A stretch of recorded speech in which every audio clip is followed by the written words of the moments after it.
you have to try to draw the lines between everything. So where we're going to start here is with one overarching theme that you find suffused in all of these stories, and that's hypocrisy. Overwhelming hypocrisy.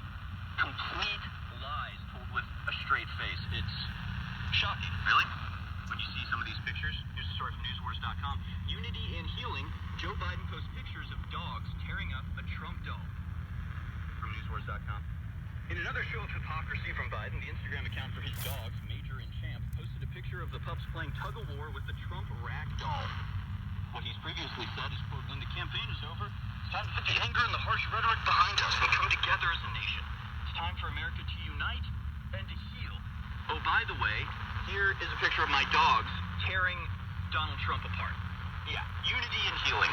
But wonderful stuff. Thank you, Mr. President-elect. It's absurd, but it's not just the rhetoric, and of course we've seen the rhetoric all over the place. We've seen it for the last 4 years. We saw it before Trump even got into office. We saw it during the 2016 election campaign. But this is not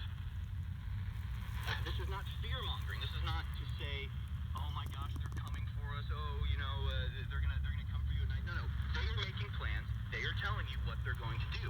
So this is from the independent.co.uk.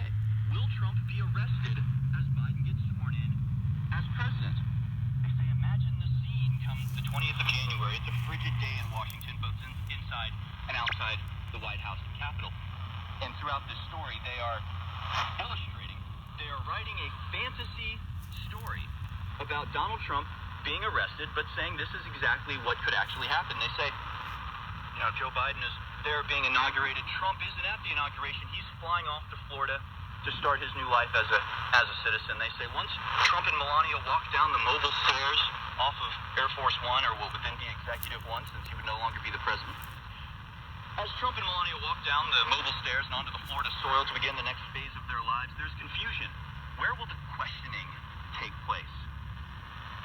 After a heated scuffle caught on camera by tens of local, national, and international media outlets on hand at Palm Beach International Airport to chronicle his return to civilian life, the FBI team and the Secret Service detail agree he'll ride in the USS Suburban with the federal agents' vehicles falling in behind in a mixed motorcade. Imagine the split screens on television across the country and the world. On one side, a smiling and ebullient Joseph Robinette Biden Jr. He's waving to supporters as he prepares to enter the Oval Office as president for the first time. On the other, a dour-faced and angry Donald John Trump is seen tapping on his iPhone and then yelling at someone unlucky enough to be on the other side of his first phone call as an official federal criminal suspect.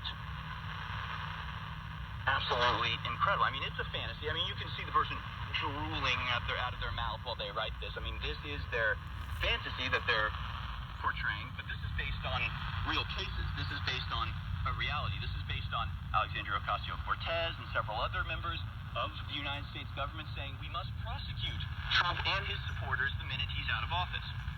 So I hope Republicans understand the threat that they are under. I hope Trump understands the threat that he's under. That this will not just go away. That once the election is over, if Joe Biden gets into office, which I think is increasingly rare, the likelihood that would happen. But if that does take place, they're going to come after you with everything they can. And for the American people out there, don't think you're going to get off the hook. Don't think you're going to be let off for supporting the person that they've determined is a criminal. So right now, there are at least 12 federal and state investigations into Trump, his 2016 campaign, and his business dealings, according to a list compiled by the New York Times. So our country is dead. I hope everybody realizes that. The idea of a free and fair republic based on a constitution is over. They're openly talking about political persecutions. They're going to use every ounce of power that they're granted by their sheep-like, zombified followers who vote for these people for God knows what reason. They're going to use every ounce of power that they're given to target us with everything that they've got. Anybody that ever supported Trump, anybody that looks like Trump, anybody that Trump's ever had business with. By the way, I don't know if you remember this. Again, we're going back into the past, which is so difficult to do these days, with the media lying and obfuscating everything that has come before. In true 1984 style, 4 years of investigation. 2 years of unregulated, unlimited $50 million of investigation into Trump, and everybody who ever talked to anybody that ever talked to Trump. We've had these investigations. That's not enough. They're gonna find something. They're gonna go in there and find something to try to pin on Donald Trump. And the minute he's out of office, they're going to try and throw him in jail. So this is where we are as a country. Things are not normal anymore, and it's not us that made it that way. I want to make that perfectly clear.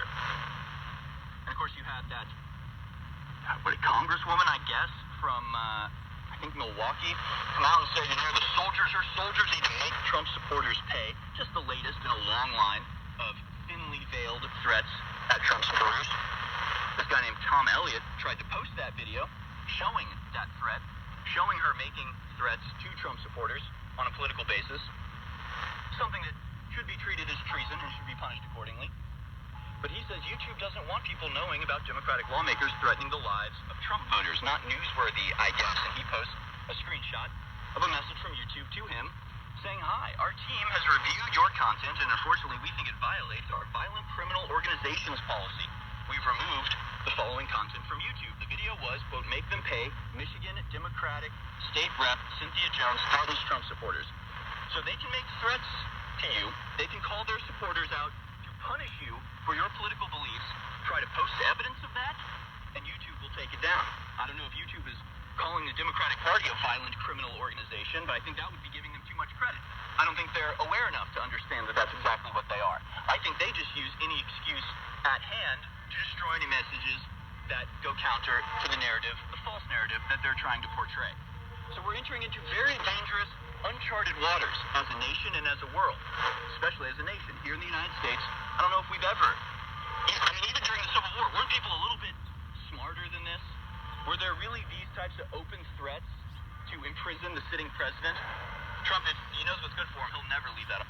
Silver has always been nature's